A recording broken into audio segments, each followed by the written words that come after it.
Uh, so this is part number 5 of the Champion Method Business Series.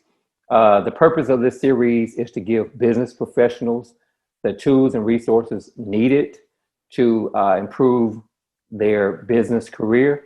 And today I have Mya Irick with me, and she's going to talk about preparation. So Myah, how are you today? Good. It's a pretty interesting week in our world. 2020 has been surreal in general, but with the election, upon us, I'm getting ready for a busy week. So thank you for having me. Thank you for being here. So Maya, if you would tell the listeners a little bit about yourself. Sure. So, on paper, like Walter said, my name is Mya Irick, and I'm the founder of the Irick Group, which is a wealth management practice. And we're really focused on impact and empowerment for our clients as it relates to their financial picture, right? So we help families understand their wealth and invest their wealth. Know the things that you're going to bring out when it comes to preparation will definitely be things that we can truly benefit and will make a tremendous impact in our business careers. Uh, so as we get started here, the first question I want to ask you, Maya, is uh, what does preparation mean to you? When you hear the word preparation, what does that mean? So it's interesting. My father told me growing up that he used to say all the time that life is your stage and there's no dress rehearsal. And I'll just repeat that again. Life is your stage and there's no dress rehearsal. So you never know when that special moment or opportunity will present itself. So being prepared and showing up as your best authentic self, I think is key. And that's where preparation comes into play. You can't just get ready when you learn that you have an opportunity. You always have to be ready, and you have to always be posturing to rise to the occasion. You must be ready to live with purpose and and be ready to have your impact on others. And I mentioned to you, a lot of the people who are listening may not know my bio, but I grew up in rather humble beginnings. My parents didn't graduate or go to college. And I went to college and I have a master's degree. I have an MBA.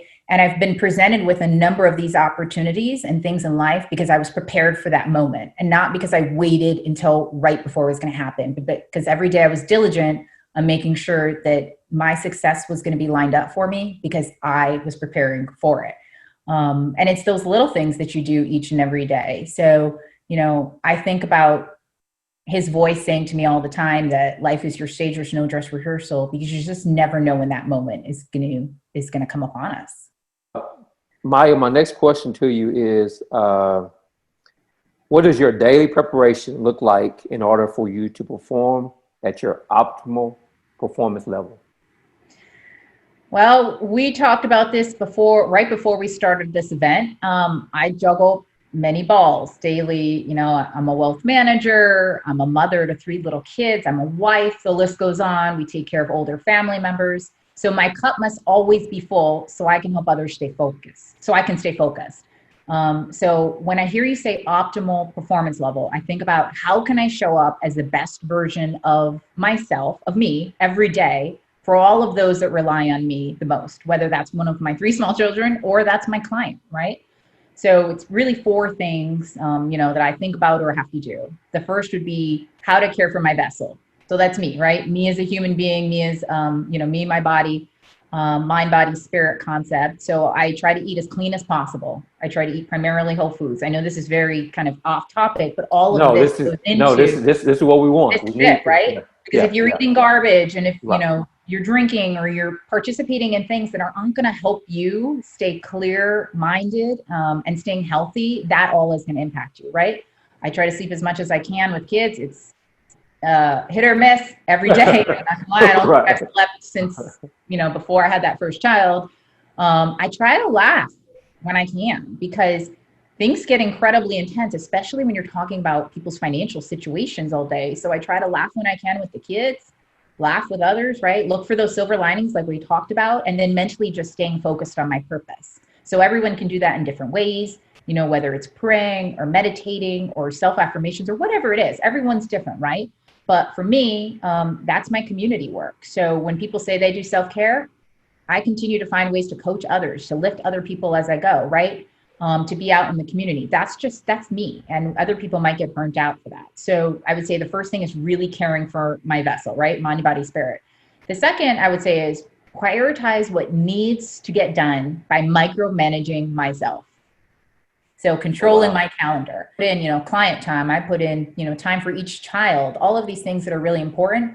And then if I control my calendar, then I can move things around to prioritize for what matters most, right? And all of these come back to optimal performance at each and every day.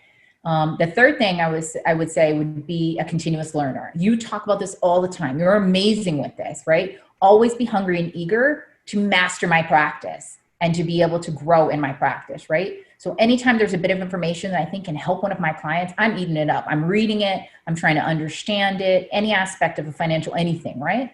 And so that allows people to perform at their best, mastering your craft and never stopping or slowing down to learn.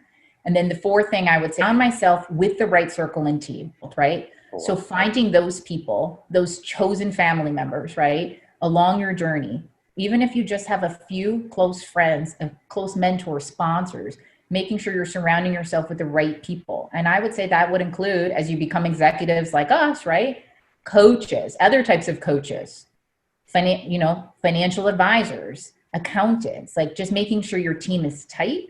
And if you're a student athlete or an athlete, professional athlete, like the ones I work with, it's the same thing. Make sure that the circle around you has your best interest in heart and is also working for good.